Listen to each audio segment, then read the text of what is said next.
سلامونه د وغانې د هر راغزه تو رسیږي چرته چې د اجازه خان نواز رسی او چرته چې د مشرق شي کته لګيږي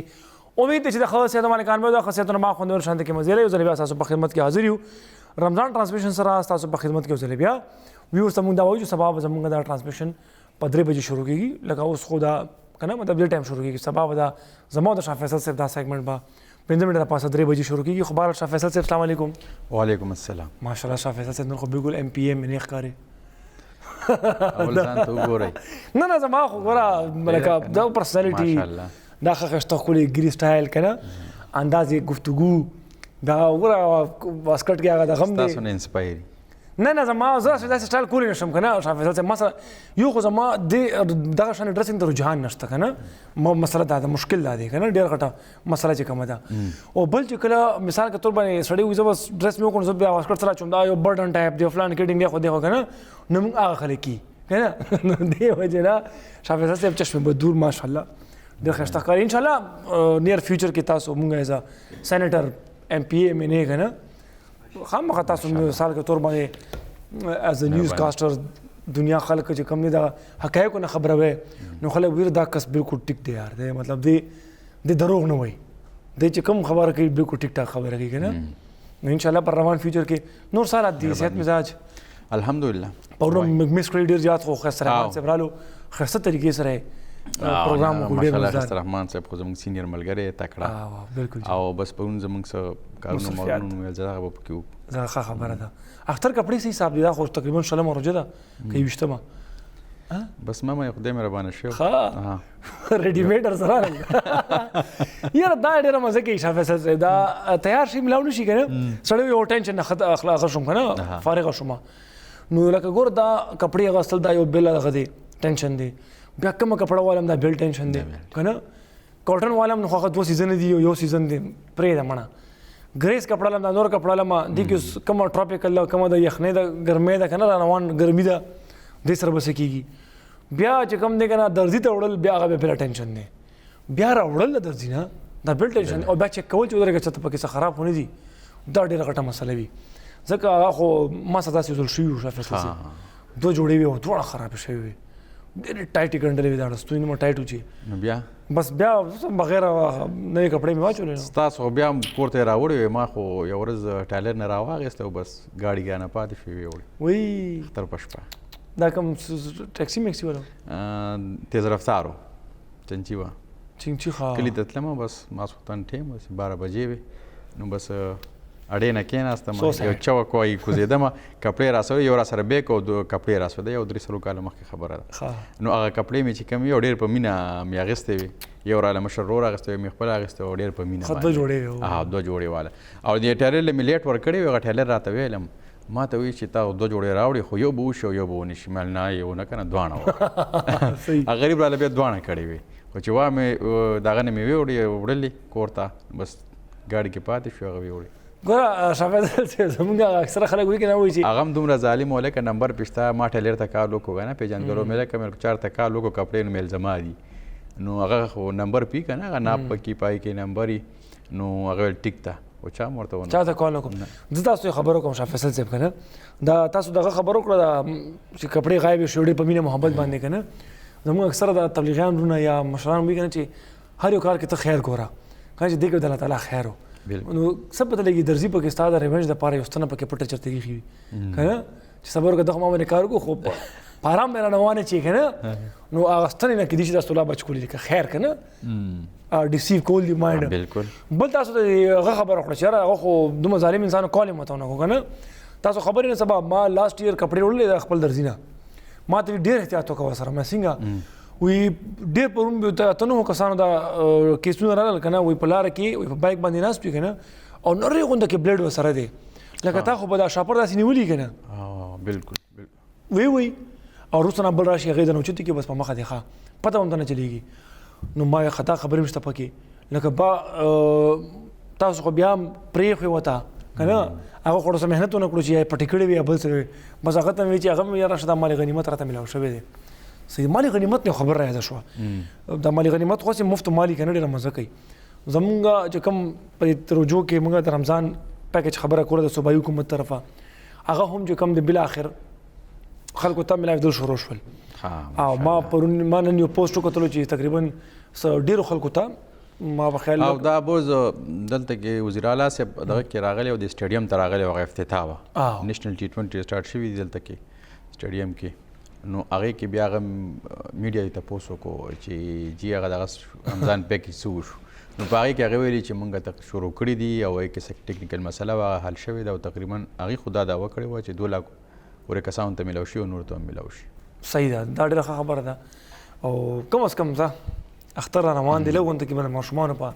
مخونو باندې به خندا راشي دې علاوه شاه فیصل صاحب موږ سره نور څه خبرونه دي موږ که خپل ویورز ته پیش کړو نو ډېره به ښه وي ځکه چې ټایم هم آلموسټ دې ټایم کې دا ټایم ډېر زر تېرېږي دا 2 نیمې واره 3 پورې که نه دا زر تېرېږي او دغه 15 منټه د پاسه او 2 نیمې دا بیا نه تېرېږي لکه سایکولوجیکلی دغه دی که نه او نو موږ نن په څه باندې خبرې کوو نن خبره کوو سولر سسټم حوالې سره ګرمي راله زبردست نو 2024 کې صوبایي حکومت یو دلته کې پراجیکټ اناونس کړو سولر سسټم اصل کې صوبایي حکومت نه وفاقي حکومت په وینا باندې کړی وفاقي حکومت په وینا باندې داسې و چې کله 2024 کې دلته کې د علي امین ګنډاپور صاحب حکومت او وزیر اعلی نو په وفاق کې د هغې میټینګ و نو چې د هغې میټینګ و نو هلته کې وفاق ورته وویلو چې داسې وکړه چې په مرج ایریا کې ګرمي راغله په مرج ایریا کې به هلته کې خلکو ته مسلې او ډېر زیات لوډ شیډینګ هم دی نو هغه ورته وویل چې ته داسې وکړه چې مرج ایریا دپاره ته سولر سسټم اناونس کړه موږ به پیسې درکړو دې حوالې سره بیا میټینګ وغیره وشو مشترکه میټینګز وغیره وشو نو تقریبا وفاقي حکومت ورکړې دې دپاره 13 ارب او 20 کروڑ روپۍ ورکړي صحیح چې دا تاسو په مرج ایریا کې کوم چې دي سابقه فاټا کې هلته کې دې دپاره سولر سسټم ورکوي نو هغه چې دغه وشو کمیټیانې هم جوړې شوې مشترکه میټینګ وشو پیسې رالې خو بیا دلته کې صوبایي حکومت ویل چې وفاق هلته کې ورکوو مرج ایریا کې نو سیټل ایریا کې به هم ورکو کوم غریبانان ځکه چې دلته خو مسلې شته لوډ شیډینګ شته هغه بېله خبره چې موږ بجلي پیدا کوو ډېره خو میلاویږي راته کمه نو هغه بیا دلته کې هم دي تقریبا 130 خاندانونو دپاره سولر سسټم دیم شروع وکړه چې موږ دلته کې اجرا وکړو نو بیا په دې کې داسې وشو چې وزیر اعلی ګنډاپور صاحب په وزیر اعلی هاوس کې میډیا راوخته د هغې باقاعده افتتاح وکړه او پای کې سولر پلیټونه هم پکې وو انورټر هم پکې وو پای کې وایر وغیره هم پکې وو تقریبا او ورسره دې سره سره دغه هم پکې فریمز پکې وو او ورسره پنکې هم پکې وي هغه چې کوم خپل سولر واله پکې هم پکې وو خو بیا د نه پس داسې وشو چې دا لاړې پیډو ته لاړې د کوم متعلقه محکمه وه هغې ته ویل چې دې حوالې سره PC1 تیار کړه صحیح نو چې پیډو ته لاړې نو پیډو کې بیا هغې چې کوم PC1 وغیره تیار کو نو هغه چې بیا راغلی نو پای کې بیا ټیکنیکل مسله وه نو هغه ټیکنیکل مسله پکې راغله نو دا اوس 2026 دی 24 کې شروع شوی او 2 کاله مارچ کې تقریبا دغه شروع شو دا پروجیکټ اوس بیا مارچ دی تقریبا 2 کاله پوره شو خو دغه سولر سسټم چاته میلاو نه شو اول دی کې دا و چې کوم غریب خلک دي هغې ته به 100 یونټ چې کوم استعمالی هغې ته به مکمل فری ورکړی کېږي 2 kV واټ پورته ورکړی کېږي دې نه علاوه کم 200 پورې چې یونټ استعمالی نو هغې ته به 50-50 باندې 50-50 داسې چې 50 به ګورنمنټ ورکوي څومره خرچه چې ده او 50 به هغه کم کورنۍ چې اخلي نو هغه خلک چې هغه لږ ښیي که نه صحیح هغه به هغې خپله ورکوي دې حوالې سره بینک اف خیبر سره MOU هم ساین شوی وه خو بیا پکې دغه PC1 کې مسله راغله نو دا واپس تللی دا اوس دوباره دغه PC1 ټیک نه کړی شو اوسه پورې دغه منصوبه د ځنډ ښکار ده دې په ضد چې وګورو موږ په پنجاب کې چې کوم سولر سسټم و 2024 کې شروع شو او په 2024 کې هغې خلکو ته ورکړی هم دی صحیح هغه پراجیکټ شروع کړی مو او هغې خو 2 کاله مزې ته هم واغستې هغې مزې هم ترې واغستې ایګزیکټلي خو دلته چې کوم دی هلته کې اوسه پورې شروع نه شو نو زه امیددار چې دا کوم حکومت دی اوس د سهیل افریدي صاحب امیددار چې دوی دغه زر ته زر اجرا وکړي شاه فیصل صاحب دا خو تاسو چې کوم د مرج علاقې دا خبره وکړله دې کې آیا فار ایگزامپل د پېښور والا خلک شو یا د خري والا خلک دا اپلای کوي شي او ما خو تاسو ویل که نه 50-50 والا یس نه دا وفاقي حکومت مرج دپاره ورکړې وه چې تاسو مرج دپاره 13 ارب 20 کروڑ هغې ورکړي نو بیا دې صوبایي حکومت هم ویل چې موږ مرج دپاره خو هغې راکړې پیسې خو موږ به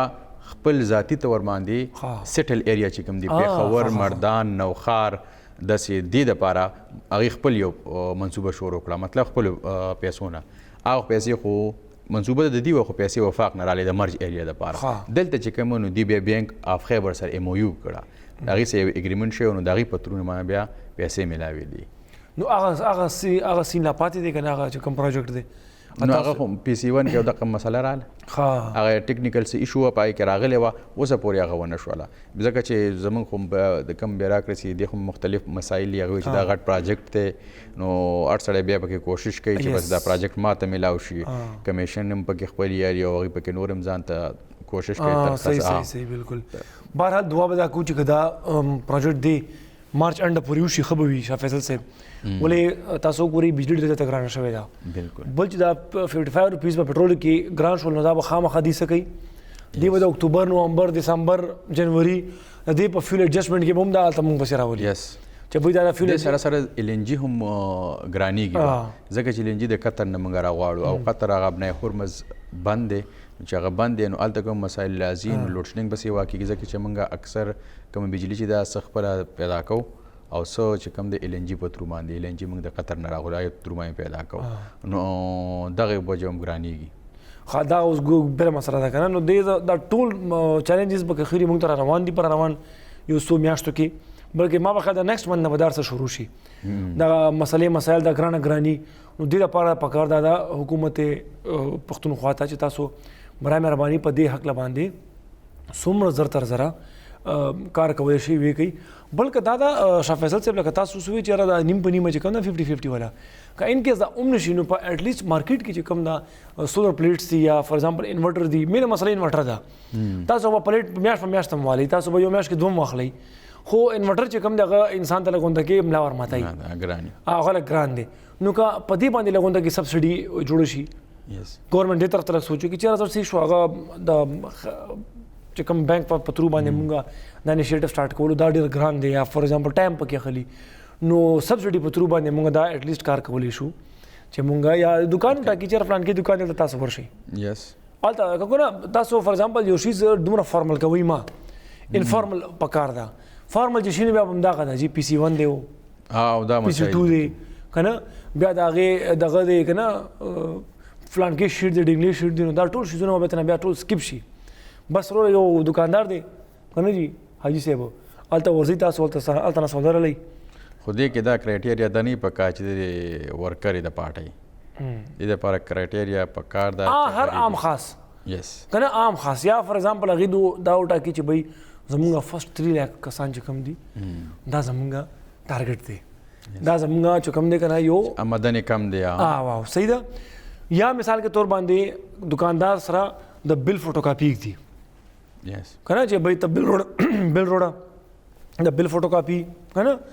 نو هغه بیا حکومت ته سبا ښودلی شي چې بھئی دغه کس دی که نه دا بل دی او دا ما چې کوم دی په دې کې ټرانسپیرنسي شوې ده، دې کې څه دغه نه دي شوي دونه نمبري نه ده شوې که نه، لکه یا ګپله پکې یا چېرته پکې دونه خورد برد پکې نه دی شوی. نو زما په خیال دا به ډېره اسانه طریقه شي او خلک به زر تر زره چې کوم دی دغه ترلاسه کړي د خپل سولر او سولر خو نن څه ډېره غټه فیسلټي ده شاه فیصل صاحب، ډېره غټه، لکه تاسو سهار د 6 بجو نه والې ګرمۍ کې خو 6 بجې نور راوتي که نه، نو 6 بجو نه والې د مازدیګر 6 یا 6:30 پورې تاسو بجلي فری شي، خو دا ډېر غټ هغه دی که نه ډېره غټه خبره ده. او بل دا چې کلایمیټ چینج حوالې سره زموږ په ملک هم ډېر غټ اثر پرېوځي که نه، ګورئ تاسو د ګرمۍ ته ګرمۍ کې هر کال اضافه کېږي، دا اوس دارې مارچ ته تاسو خیال دی بهر نور ته هم خیال بهر نور ته سړی نشي تللی ساری دی، نو دا دی چې لکه دا پکې یو لوی نعمت دی چې سولر تاسو میلاو شي، غریب دپاره غټه خبره ده. بالکل جی دې باندې په که خیري مزید خبرې ترې کوو په دې روانو ورځو کې چې دا خبر کم دي تر اوسه څنګه چې مونږ د رمضان پیکج دا رانیولی وو که نه، او دې باندې مونږ بار بار تاسو ته اپډیټ درکول، دغه رنګې مسولر باندې هم تاسو ته مونږ اپډیشن درکو. ښه دې نه علاوه شاه فیصل صاحب یو بله خبره هم راغلی ده، وزیر اعلی صاحب ویلي دي چې بھئی دا 55 روپۍ چې کومې ګرانې شوي دي په پټرولو کې، نو مونږ داسې کار کوو چې د بیاټي کرایي هم نه زیاتو، پهله خبره چې غریب باندې اثر نه غورځېږي. بل چې کوم دا رجسټر موټر سایکل والا دي دې ته مونږ 200 روپۍ ورکوو. نو ما خو سټارټ کې دا ویډیو چې AI ده، خو بیا چې کله نور زوینه نو کو ته مخه دا خو صحیح خبر دی، دا ډېر ښه انیشیټیو ده صوبایي حکومت، ځکه چې هغې ته پته ده ګراني ده دا وفاقي حکومت راغلی و وفاقي وزیر راغلی و اورنګزیب صاحب او هغه سره مملکت وزیر پټرولیم و هغې راغلي و دلته کې وزیر اعلی سره میټینګ کړی وزیر اعلی پکې وایي چې زمونږ د خزانې کوم مشیر چې و اوس خو وزیر شو مزمل اسلم صاحب هغه هم پکې ناست و چیف سیکرټري هم پکې ناست و نو وزیر اعلی صاحب هغې ته وویل چې لکه دا خو غریب ولس دی او په دې وخت کې دا پټرول ګرانول دا خو دې لپاره ښه خبره نه ده نو بیا هغې دا اناونس وکړو چې دا صوبایي حکومت چې دی کم دی نو هغه به دې حوالې سره خپله سبسیډي ورکوي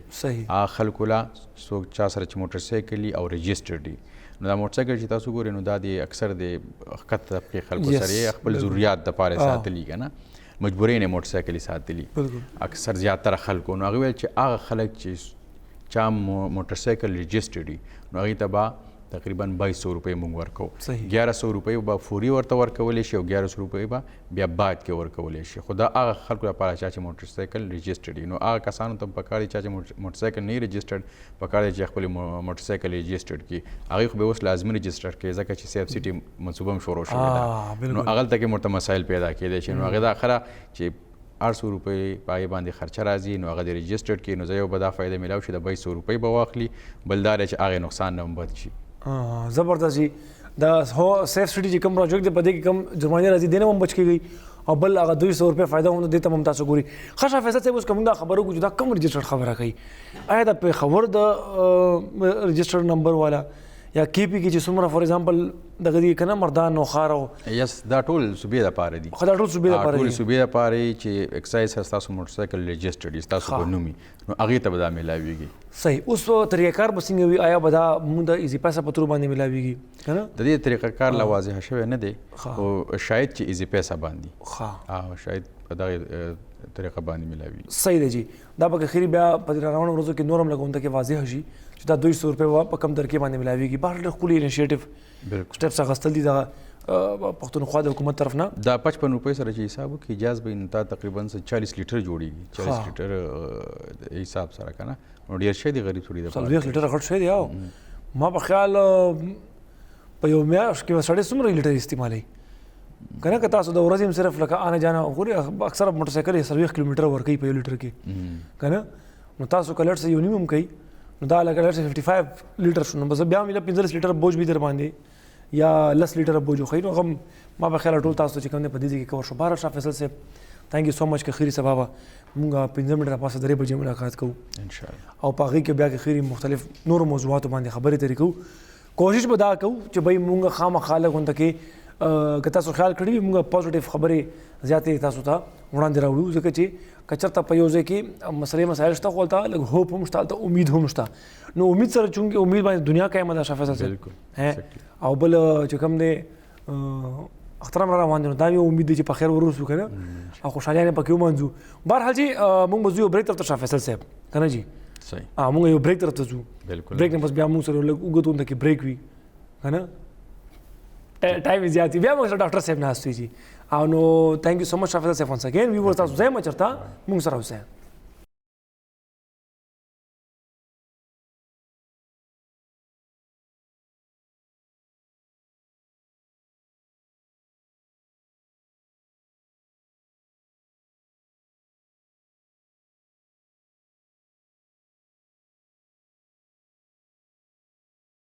جی ویورز ویلکم بیک کړه تاسو ته پروګرام کې بریک نه پهلا څنګه ما تاسو ته ویلو چې موږ سره بریک نه پس چې کوم وي هغه ډاکټر صاحب موجود وي او ډاکټر صاحب هم چې کوم دی نن بیا یو ډېر مهمې مسلې باندې به خیر موږ خبرې ترې کوو چې کوم د انسان په بدن کې وي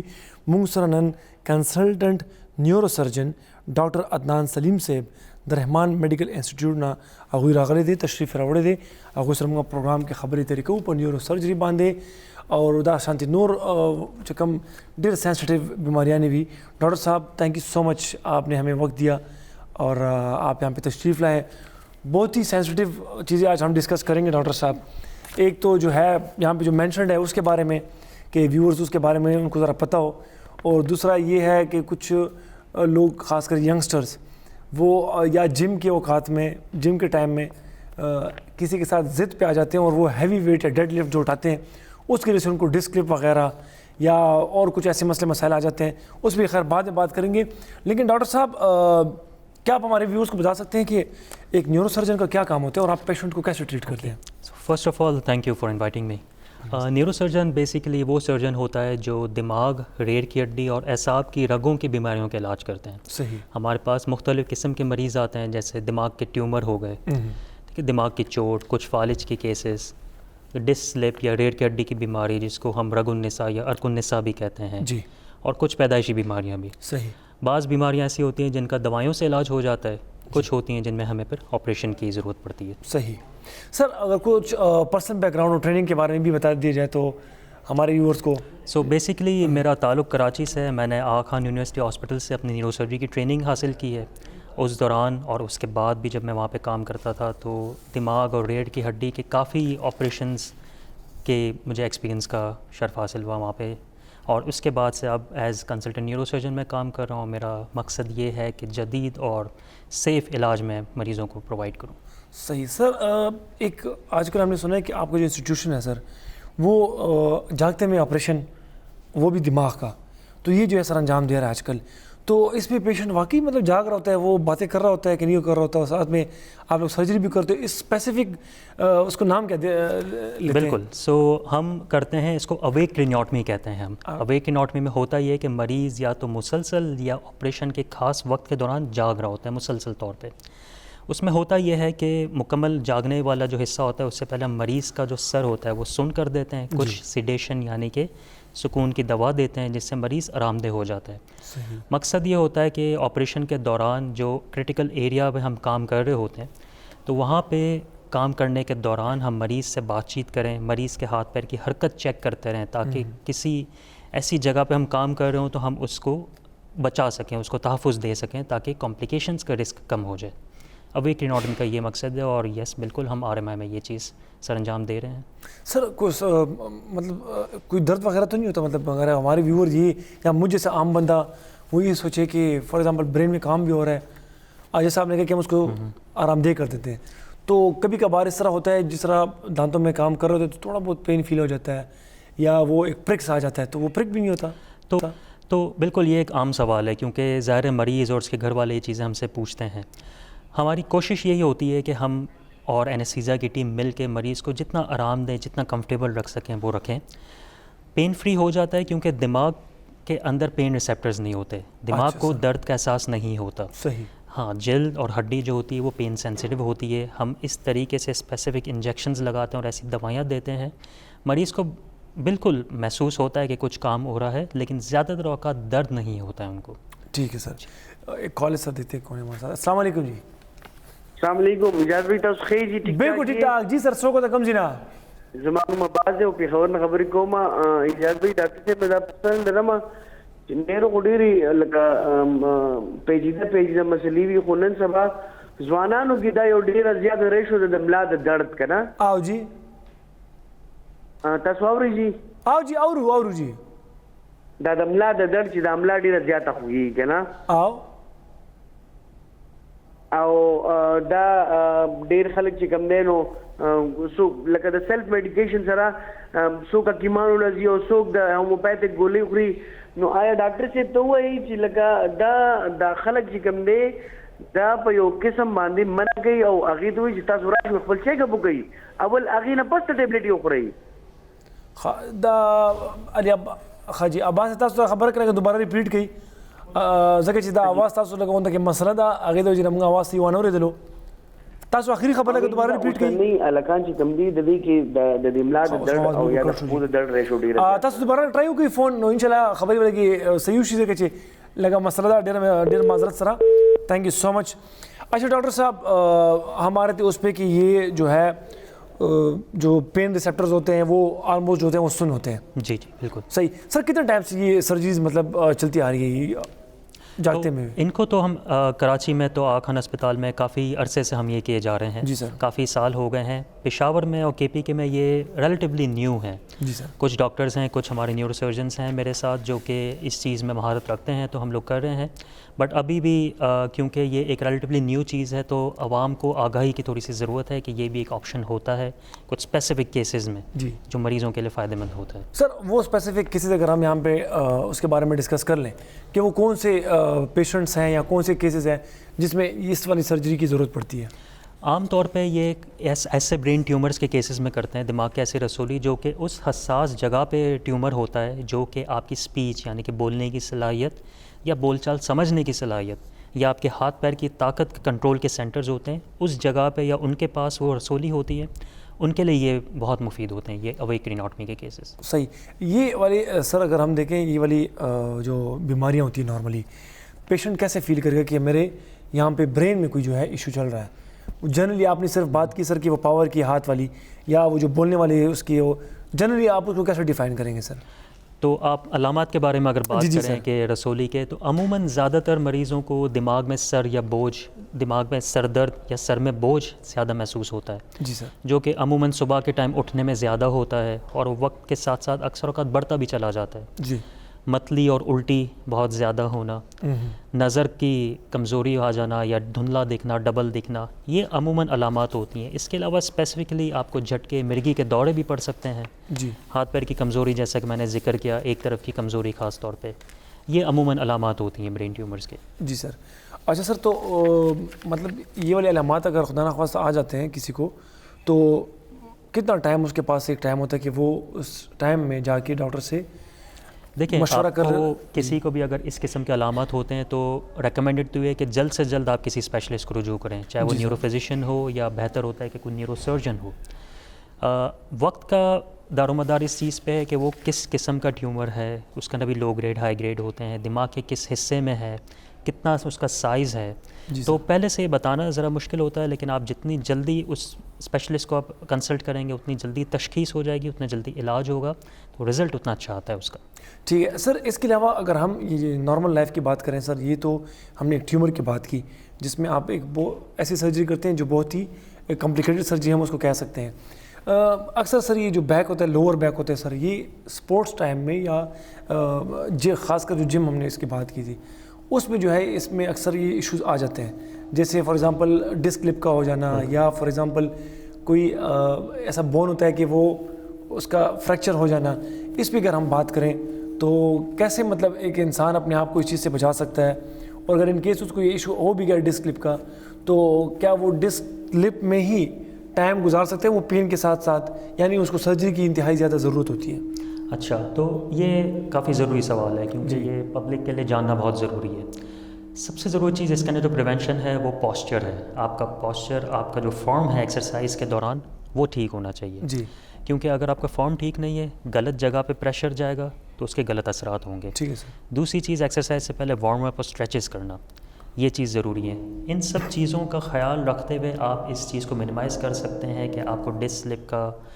شیاٹیکا کا مسئلہ کم ہوگا. لیکن ان سب چیزوں کے باوجود بھی یہ ایک ایسی چیز ہے وزن اٹھانے سے، چاہے وہ آپ گھریلو معاملات میں کریں یا آپ کسی ایکسرسائز کی نیت سے کریں، ڈسک سلپ کا مسئلہ، اس کا رسک پھر بھی رہتا ہے.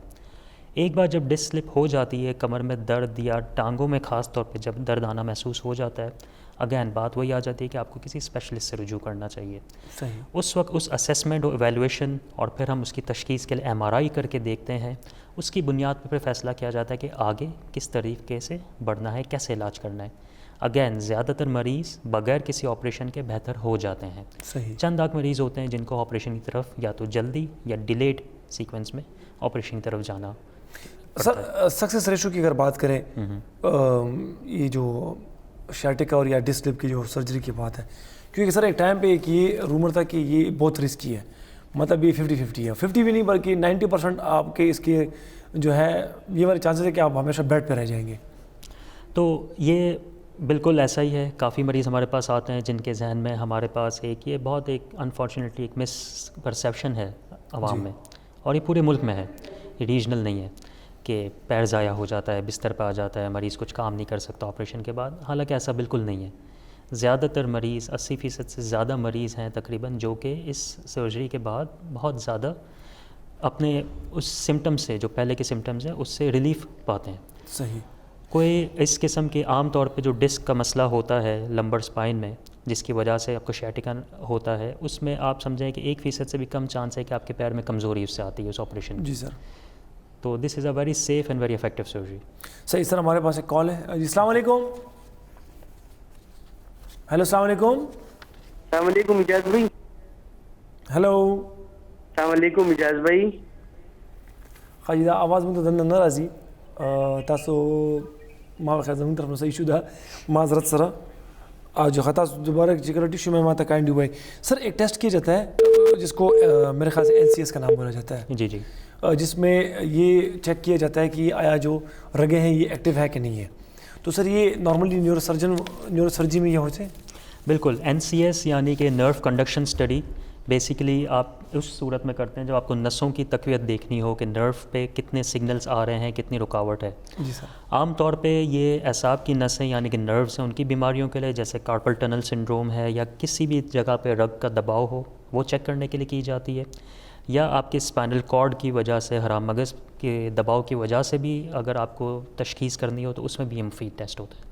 صحیح. سر اس کے علاوہ جو یہ ڈسک والے پیشنٹس ہو گئے سر, ان کے علاوہ MRI کے علاوہ سر اور کوئی ٹیسٹ وغیرہ ہوتا ہے, ایکس رے وغیرہ کچھ اور؟ سب سے بیسٹ ٹیسٹ MRI ہوتا ہے جی. جس میں ڈسلپ اچھے طریقے سے پتہ چل جاتی ہے کتنی بڑی ہے, کس سائڈ پہ ہے, کس لیول پہ ہے. تو MRI ایک سب سے اچھی انویسٹیگیشن وہی ہے اس کے لیے. صحیح. سر اس کے علاوہ اگر ہم مزید جنرل بات کریں تھوڑی سی کہ سر ایک انسان کی لائف میں سر فار ایگزامپل وہ کن کن چیزوں کے بارے میں زیادہ احتیاط کریں تاکہ اس کو نیورو سرجری کے حوالے سے ایشوز نہ ہوں, کیونکہ بعض چیزیں ہم بہت زیادہ ایوائڈ کر لیتے ہیں, یا فار ایگزامپل بائک چلانا ہوا, بائک سے ہم گر گئے تو کچھ چوٹیں تو ہمیں نظر آتی ہیں لیکن کچھ انٹرنل چوٹیں ہوتی ہیں جو بعد میں بہت بڑے ایشو کا سبب بن جاتی ہیں. تو اس پہ اگر آپ تھوڑا سا ہمیں ہمارے ویورز کو بریف کریں ڈاکٹر صاحب. بالکل. اب کچھ چیزیں ایسی ہوتی ہیں جو کہ ایکسیڈنٹل ہوتی ہیں. اب ان سے بچنے کا طریقہ یہ ہے کہ جو ہمارے ٹریفک لاز ہیں ان کے قوانین کی جو اوبے کرنا ہے یہ سب سے ضروری ہے. آپ نے ہیلمٹس, سیٹ بیلٹس, یہ سب چیزیں پہننا, گاڑی کو کس طریقے سے چلانا ہے, بائک کی پریکاشنز جو ہوتی ہیں, کیونکہ اگین یہ بہت ایک سیریس چیز ہے. دماغ میں یا کمر میں چوٹ لگنا یہ آپ کو زندگی بھر کے لیے متاثر کر سکتی ہے. صحیح. تو ایک پریکاشن تو سب سے ضروری یہ ہے کہ آپ ٹراما کے حوالے سے دیکھیں. دوسری چیز اگر آپ دیکھیں کہ آپ کی کمر کی ہیلتھ, تو اس میں سب سے ضروری چیز اگین جیسے میں نے پہلے مینشن کیا تھا جم کے حوالے سے آپ کا پوسچر, آپ کی ڈیلی روٹین کیسا ہے.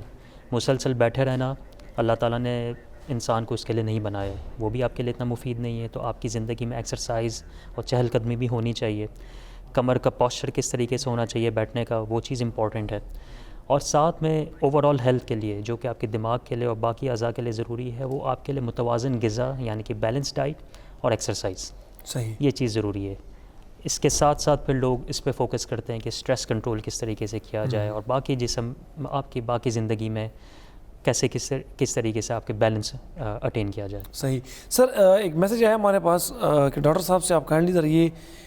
پتہ کیجیے گا کہ ہماری ایک بچی ہے 10 سال کی ہے اور وہ جو ہے بول نہیں پا رہی, تو رحمان میڈیکل انسٹیٹیوٹ میں سر اس کے علاوہ اس کے لیے کوئی خاص علاج ہے, مطلب آیا یہ نیورو سرجن کی کیٹیگری میں آتا ہے کہ وہ 10 سال کی ہے اور وہ صحیح بول نہیں پا رہی؟ عموماً نیورو سرجری کی کیٹیگری میں نہیں آتا, لیکن بہرحال ہم ایز اے ٹیم ایسے پیشنٹس کو دیکھتے ہیں, نیورو فزیشین, نیورو سرجنز اور بچوں کے ڈاکٹر جو کہ پیڈیاٹریشنز ہوتے ہیں. ہم مل کے اسیس کرتے ہیں, دیکھتے ہیں کہ وجہ کیا ہے, کیا کوئی ڈیولپمنٹل مسئلہ ہے یا دماغ کے اندر خدا نخواستہ کوئی ایسی چیز ہے جو کہ ان کو اس چیز سے روک رہی ہے. صحیح. اور اس کی بنیاد پہ پھر تشخیص اور علاج آگے کیا جاتا ہے. ہمارے پاس رحمان میڈیکل میں اسپیچ تھراپسٹ اور ان کی پوری ٹیم بھی موجود ہیں جو کہ ایسے بچوں کی مدد کرتی ہیں. صحیح. سر ایک دوسرا میسیج آیا ہے کہ انہوں نے کہا کہ میرا ایک ایکسیڈنٹ میں جو بازو ہے سر وہ بازو کٹ چکا تھا, اس کے ساتھ جو وین تھا مین وین وہ بھی کٹ گیا تھا. اب حالانکہ ان کی جو ہاتھ میں اس پہ درد اور وہ جو فنکشن ہے وہ ٹھیک نہیں چل رہا, تو کتنے ٹائم تک ان کو مزید سرجریوں سے گزرنا پڑے گا؟ اچھا دیکھیں, یہ ڈیپینڈ کرتا ہے کہ وہ جو رگ جس کو ہم کہہ رہے ہیں, وین عام طور پہ خون کی شریانوں کو کہتے ہیں, یعنی کہ بلڈ کی رگ جو ہوتی ہے, اور جو نیورو سرجن اور نیورو فزیشنز دیکھتے ہیں وہ عام طور پہ اعصاب کی رگ جس کو نروس کہتے ہیں. جی. اب ظاہر چوٹ ہے, ہاتھ کٹ گیا تھا, تو یہ دونوں بھی ڈیمیج ہو سکتی ہیں, ان میں سے کوئی ایک بھی ڈیمیج ہو سکتی ہے. تو یہ چیز اس پہ ڈیپینڈ کرتی ہے کہ کتنا ڈیمیج ہوا ہے, کس ایکسٹینٹ تک ڈیمیج ہوا ہے, کتنا شدید ڈیمیج تھا, اس کی بنیاد پہ. اگین یہ چیز جب ہمارے پاس ایسا پیشنٹ آتا ہے تو ہم اس کی ایویلویشن کر کے تشخیص کر کے پھر آگے بتاتے ہیں کہ کس طریقے سے. لیٹ سے سر وہ اس کا ڈیمیج زیادہ ہوا ہو سر, جو وین مطلب جس میں وہ جو آپ نے خون کی شریان بولا وہ کٹ چکی ہوتی ہے, پھر اس کو ایمرجنسی میں تھوڑا سا بنا کے اس کے بعد جو ہے اکثر کیا مطلب پروسیجر آپ کیا دیکھیں عموماً یہ ہوتا ہے کہ جب اس کی پیوند کاری کر دیتے ہیں تو اس کے بعد وہ خون کو اسی وقت بحال ہو جانا چاہیے. جی اگر زیادہ ٹائم آپریشن کو نہیں گزرا ہے, آپ نے ایمرجنسی بیسس پہ یہ چیز ریپیئر کر دی ہے, تو پھر عموماً تو ود ان فیو آورز آپ کو افیکٹ ملنا شروع ہو جاتا ہے. صحیح. اس کے لیے بہتر یہ ہوتا ہے کہ ویسکولر سرجن اور نیورو سرجن مل کے یہ چیزیں دیکھتے ہیں. ویسکولر سرجن اسپیشلسٹ ہوتے ہیں اس چیز کے جو کہ خون کی رگوں کو دیکھتے ہیں. صحیح جی. تو مطلب ان کے لیے ابھی مزید جو ہے کام باقی ہے. اچھا ڈاکٹر صاحب تھوڑا سا ہمیں یہ بتائیے گا, اکثر اوقات میں یہ جو ایک پین ہوتا ہے سر, مطلب ڈسک سلپ کے علاوہ ساری چیزوں کے علاوہ کبھی کبھار وہ لوور بیک پین ہوتا ہے, کبھی کبھار وہ اپر بیک ہوتا ہے, اس کی کیا وجوہات ہوتی ہے نارملی؟ ان کی مختلف وجوہات ہوتی ہیں. سب سے کامن جو بیک پین ہوتا ہے, چاہے وہ اوپر سے لے کے نیچے تک کسی بھی ریجن میں ہو, وہ مسکولوسکیلٹل پین ہوتا ہے, یعنی کہ پٹھوں کی وجہ سے یا ہڈیوں کی وجہ سے پین ہوتا ہے. عموماً ہمارا پوسچر خراب ہونا, ہمارا کام اس طریقے کا ہونا, یا سٹریس زیادہ ہونا, ہماری ڈائٹ میں کچھ چیزیں اوپر نیچے ہوتی ہیں, ان چیزوں کی وجہ سے پین کافی زیادہ ہوتا ہے. اس کے بعد پھر جو ہم کازز دیکھتے ہیں اس کے اندر ہمارے پاس ڈسک پرولیپس یا سٹینوسس, یعنی کہ کمر کی رگوں پہ دباؤ. صحیح. وہ پھر وجوہات آ سکتی ہیں. اس کے اندر ڈسک بھی ہو سکتا ہے, اس کے اندر دوسری وجوہات بھی ہو سکتی ہیں, درد ان کی وجہ سے بھی ہو سکتا ہے. اور پھر ڈپینڈنگ آن دی کاز ان کا پھر علاج مختلف قسم سے کیا جاتا ہے. مختلف طریقے ہوتے ہیں ہمارے پاس ان کا علاج کرنے کے. ٹھیک سر. دوسری بات یہ سر کہ اکثر جو فالج کے جو پیشنٹ ہوتے ہیں سر, وہ نارملی ان کا فالج تب وہ ہوتا ہے کہ جب وہ ان کا بلڈ پریشر ہائی ہو جاتا ہے, یا بلڈ پریشر کی وجہ سے وہ کہتے ہیں ایک خون کی شریان یا رگ جو ہے وہ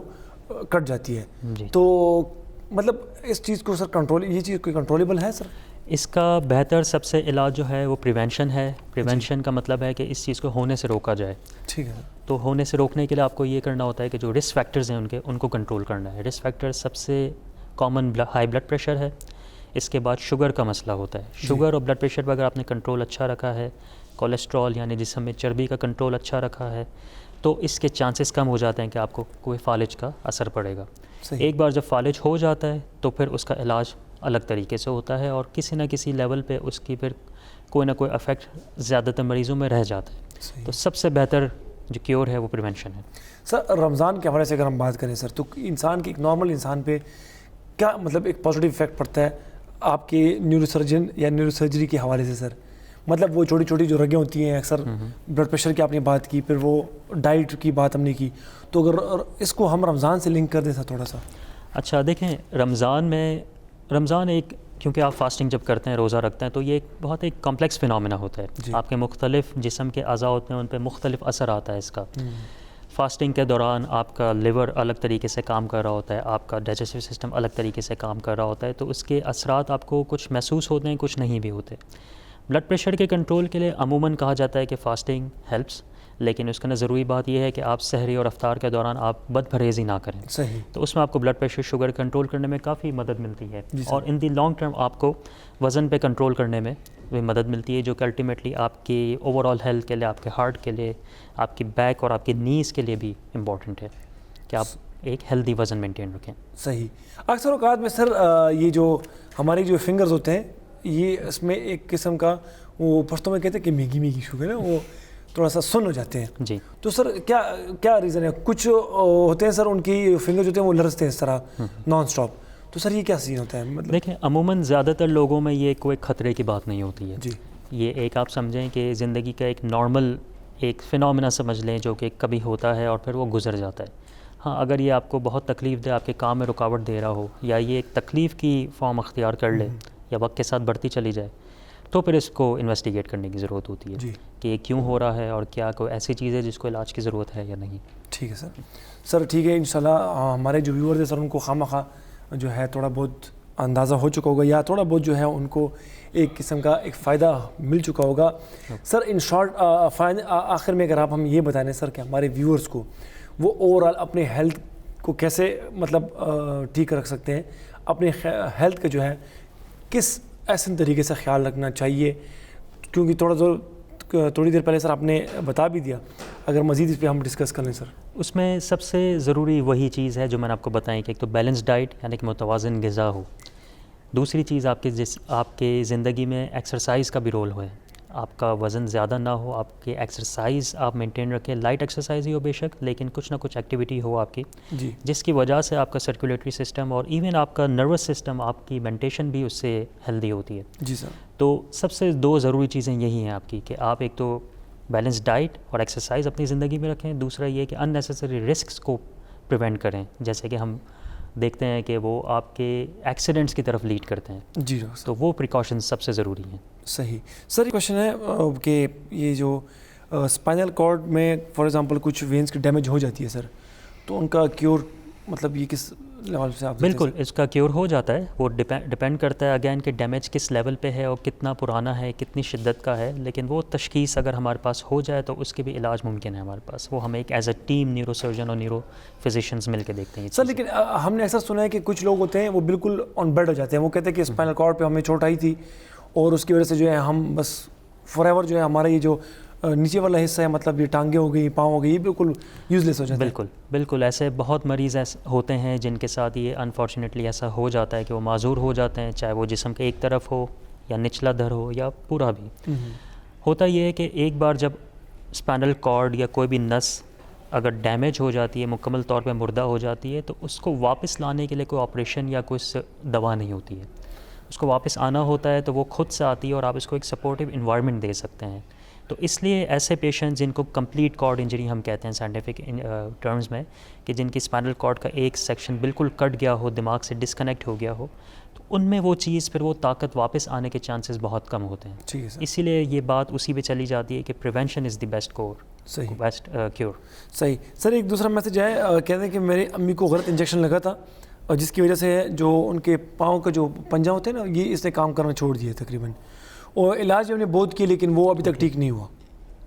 تو کیا آپ ریکمینڈ کریں گے ڈاکٹر صاحب؟ اگین بالکل یہ ایک کسی اسپیشلسٹ کو رجوع کر لیں, یا تو کوئی آرتھوپیڈک سرجن یا نیورو سرجن اس چیز کو دیکھ سکتا ہے کہ وہ انجیکشن کہاں کب کیسے لگا تھا اور پیر میں کیا ایشو آیا جس کی وجہ سے وہ کام نہیں کر رہا ہے. آیا کہ یہ کوئی خون کے شریان کا مسئلہ ہے جی, یا اگین اعصاب کی نرس کا مسئلہ ہے. صحیح. اس کی بنیاد پہ پھر علاج کے لیے ہم دیکھا جا سکتا ہے کہ کیا کر سکتے ہیں. علاج ان کا پاسبل ہے؟ دیکھیں پہلے سے کہنا تو مشکل ہے, کیونکہ اٹ ڈپینڈس کہ کتنا ٹائم ہو گیا ہے, کس لیول آف انجری ہے. جتنا جلدی آپ اسپیشلسٹ کے پاس جاتے ہیں, جتنا اچھی تشخیص ہو جاتی ہے, اتنے زیادہ چانسز ہوتے ہیں کہ علاج اچھے طریقے سے, بہتر طریقے سے ہو جائے. صحیح. تھینک یو سو مچ ڈاکٹر صاحب, بہت بہت شکریہ, آپ تشریف لائیں اور ہم نے جو ہے ایک نیورو سرجن کا جو مین کام ہوتا ہے اس پہ ہم نے باتیں کی, اور خاص کر ڈاکٹر صاحب نے جس بات پہ زور دی تو وہ یہی ہے کہ آپ اپنی صحت کا بہت زیادہ خیال رکھیے, کیونکہ بعض آپریشن ہونا یا بعض مسئلے دا شانتی ہوئی چپاغی کے بس تاسو کیئر یا تاسو چکم علاج ہوئی اغل ان تک سخت شي نو چې علامه کا سخت شي نو ټایم به زیات لګيږي, انسان خپل بدن چې کم دی کنه هغه د تقریبا د خپ بدن نه بیا انسان لاس وینځي. بهرحال ډاکټر صاحب ثانک یو ونس اگین, او که بیا هم ویورز تاسو په کور کې چېرته علامه کا داسې مسلې وي چې تاسو غنئ چې هغه د ډاکټر صاحب په ډومین کې راځي, ډاکټر عدنان سلیم صاحب کنسلټنټ نیورو سرجن دی په رحمان میډیکل انسټیټیوټ کې, که تاسو چېرته د دې اپارټمنټ پکار وي نو زموږ دا سکرین زموږ په سکرین باندې نمبر چلیږي, تاسو په دې نمبر باندې رابطه کولی شئ. او دین علاوه به خیری مونږ به سبا یو بل ډاکټر صاحب سره ملاویږو, بیا به خیری هغې سره مونږ ډېرې مهمې او ګټورې خبرې کوو. ویورز زموږ نه پس به وي د نعتونو سیګمنټ, نو تاسو ځای مه چېرته مشرق ټي وي سره اوسئ.